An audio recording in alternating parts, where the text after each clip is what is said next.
if you're saved in this room, if you've given your life to Jesus, you actually have covenant blessing with God. God has a covenant with you, and that covenant entitles you to everything He has. Jesus said this, He said, "The Father has given me everything, and I'm giving it to you." So let me just back up for a second, because we get real, like, we kind of get conditioned to Christianese and Christianity talk and Bible talk and scriptural references. But can anybody tell me what all things from the Father actually looks like? It's so big you can't define it.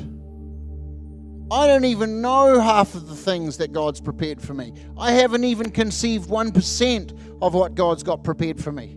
So if I had a card, let's just say this is Jeff's wallet, okay?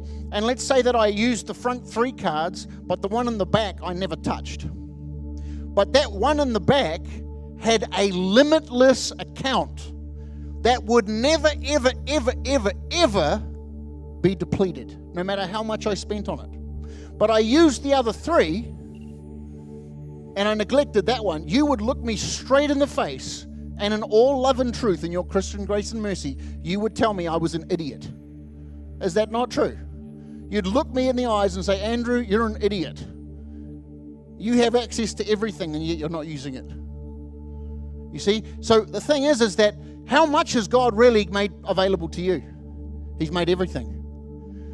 Well, you don't understand. I'm just going through hard times. Yeah, you got everything. Okay? I'm not saying that you're not going to have trials, not saying you're not going to have adversities. I'm just saying you have access to all the power in the universe. I just want you to see that picture of Abram, who's literally had God show up and eat with him. Has anyone ever had that experience? Because if you are, I'm going to sit down and give you the microphone right now. Abram literally has God show up. This is earlier in the book if you read. He has God show up. God shows up and he's like, "Hang on a minute, God." And he says, "Hey, let's kill it. Let's kill a small cow. God's here." This is a true story.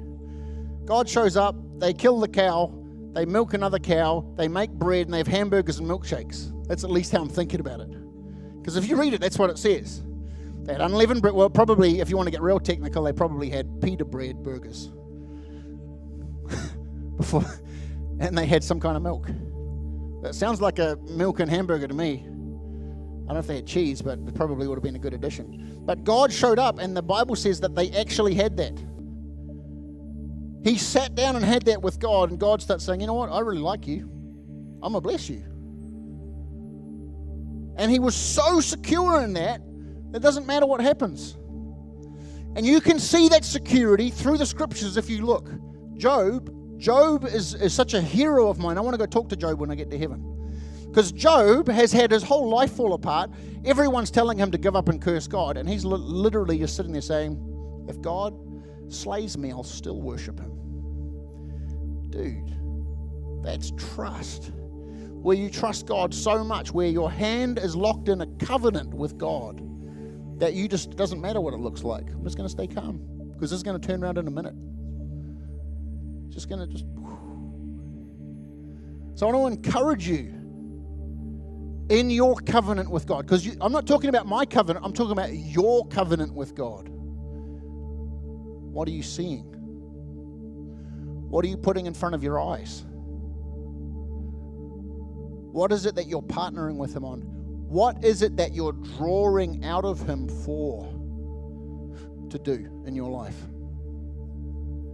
Because if you're leaving that card in the back of your wallet and doing nothing with it, you're totally ignoring the covenant, and it's going to waste.